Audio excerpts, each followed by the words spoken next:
প্রিয় সপ্তম শ্রেণীর শিক্ষার্থীরা, শুভেচ্ছা নিও। আজকে আমি তোমাদের 2025 সালের বিজ্ঞান বিষয়ের নতুন বই থেকে চতুর্থ অধ্যায় শ্বসনের অনুশীলনী থেকে সৃজনশীল প্রশ্ন 1 এর সমাধান করে দেব। প্রথমে তোমাদের বলবো, যারা আমার চ্যানেলটি সাবস্ক্রাইব করো নাই তারা আমার চ্যানেলটি সাবস্ক্রাইব করবে এবং আমার সাথে থাকবে। তাহলে চলো আমরা ক্লাস শুরু করি। চতুর্থ অধ্যায় শ্বসন এর সৃজনশীল প্রশ্ন 1। লক্ষ্য করো, এখানে একটি চিত্র দেওয়া আছে, ফুসফুসের চিত্র। প্রশ্ন ক, প্লুরা কি?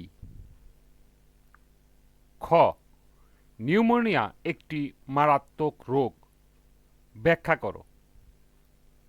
গ, চিত্রে সংঘটিত প্রক্রিয়াটি ব্যাখ্যা করো। এবং ঘ, ই এবং এফ অংশে প্রবেশের ফলে সৃষ্ট সমস্যা প্রতিরোধের উপায়গুলো বিশ্লেষণ করো। তাহলে চলো এখন আমরা এই 4টি প্রশ্নের সমাধান দেখে নিই।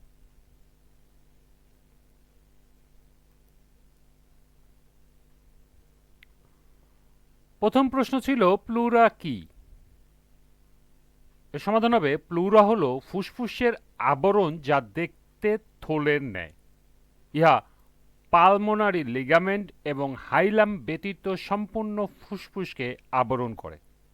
মানবদেহের প্লুরা গহ্বর বলতে দুটি প্লুরা অর্থাৎ প্যারাইটাল ও ভিসেরাল মধ্যবর্তী স্থানকে বোঝানো হয়।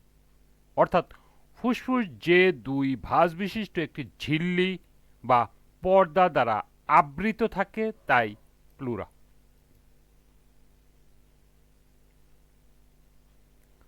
দ্বিতীয় প্রশ্ন ছিল নিউমোনিয়া একটি মারাত্মক রোগ, ব্যাখ্যা করো।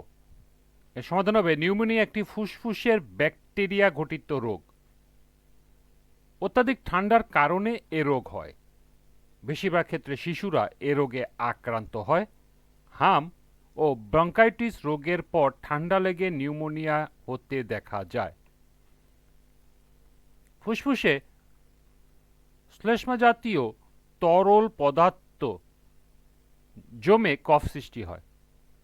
কাশির সময় রোগীর বুকে ব্যথা অনুভব করে। চূড়ান্ত পর্যায়ে বুকের মধ্যে ঘর ঘর আওয়াজ হয়, মারাত্মক শ্বাসকষ্ট হয়। এর কারণে শিশুর মৃত্যু পর্যন্ত ঘটে থাকে। কাজেই নিউমোনিয়া একটি মারাত্মক রোগ।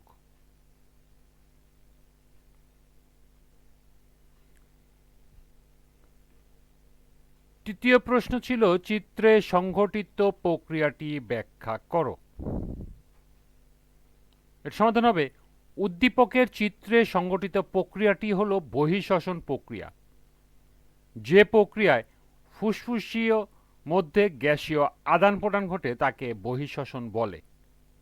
এই পর্যায়ে ফুসফুস ও রক্ত জালিকা বা কৌশিক নালীর মধ্যে অক্সিজেন ও কার্বন ডাইঅক্সাইডের বিনিময় ঘটে। বহিঃশ্বসন দুই পর্যায়ে সম্পন্ন হয়, যথা 1.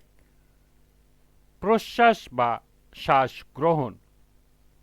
পরিবেশ থেকে আমরা যে অক্সিজেনযুক্ত বায়ু গ্রহণ করি একে শ্বাস গ্রহণ বা প্রশ্বাস বলে। প্রশ্বাসের সময় মধ্যচ্ছদা ও বক্ষ পিঞ্জরের মাঝের পেশি সংকুচিত হয়। 2. নিঃশ্বাস বা শ্বাস ত্যাগ।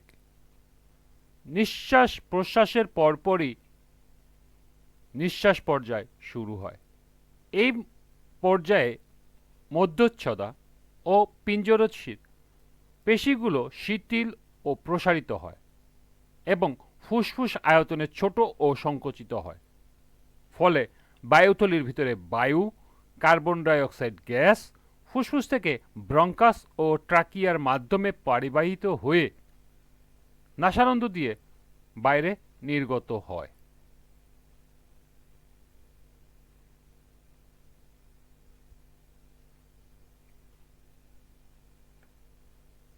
চতুর্থ এবং সর্বশেষ প্রশ্ন ছিল ই উপাদানটি এফ উপাদানটি ই অংশে প্রবেশের ফলে সৃষ্ট সমস্যা প্রতিরোধের উপায়গুলো বিশ্লেষণ করো। এর সমাধান হবে উদ্দীপকের এফ উপাদানটি হলো ধুলাবালি এবং ই অংশটি হলো শ্বসন তন্ত্র। ধুলাবালি শ্বাসনালীতে প্রবেশ করলে নানা রকম সংক্রামক রোগের সৃষ্টি হয়, যেমন ব্রঙ্কাইটিস, অ্যাজমা বা হাঁপানি ইত্যাদি। এসব রোগ প্রতিরোধের উপায়গুলো নিম্নে বিশ্লেষণ করা হলো। 1. ধূমপান ও তামাক পাতা সেবনের মতো বদঅভ্যাস ত্যাগ করা। 2. ধুলাবালি ও ধোঁয়াপূর্ণ পরিবেশে কাজ করা থেকে বিরত থাকা। 3. অস্বাস্থ্যকর পরিবেশ থেকে দূরে থাকা। 4. শিশু বা বয়স্কদের যেন মাথায় ঠান্ডা না লাগে সেদিকে নজর রাখা। 5. বাইরে গেলে মাস্ক ব্যবহার করা। 6. হাঁচি কাশির সময় মুখ রুমাল দিয়ে ঢেকে রাখা। 7. শ্বাসকষ্ট হতে পারে এমন সব বস্তুর সংস্পর্শ পরিহার করা। এবং 8. আলো বাতাসপূর্ণ গৃহে বসবাস করা ইত্যাদি।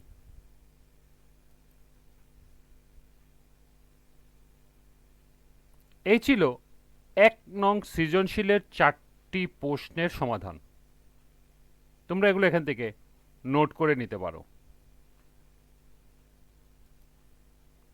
এরপর 2 নং সৃজনশীল প্রশ্ন।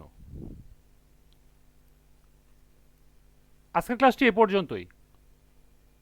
পরবর্তী ক্লাসে 2 নং সৃজনশীল প্রশ্নের সমাধান করে দেব। সবাইকে আবারও বলছি, যারা আমার চ্যানেলটি সাবস্ক্রাইব করে নাই তারা আমার চ্যানেলটি সাবস্ক্রাইব করবে এবং আমার সাথে থাকবে। সবাইকে পরবর্তী ক্লাস দেখার আমন্ত্রণ জানিয়ে আজকের মতো আমি এখানে বিদায় নিচ্ছি। আল্লাহ হাফেজ।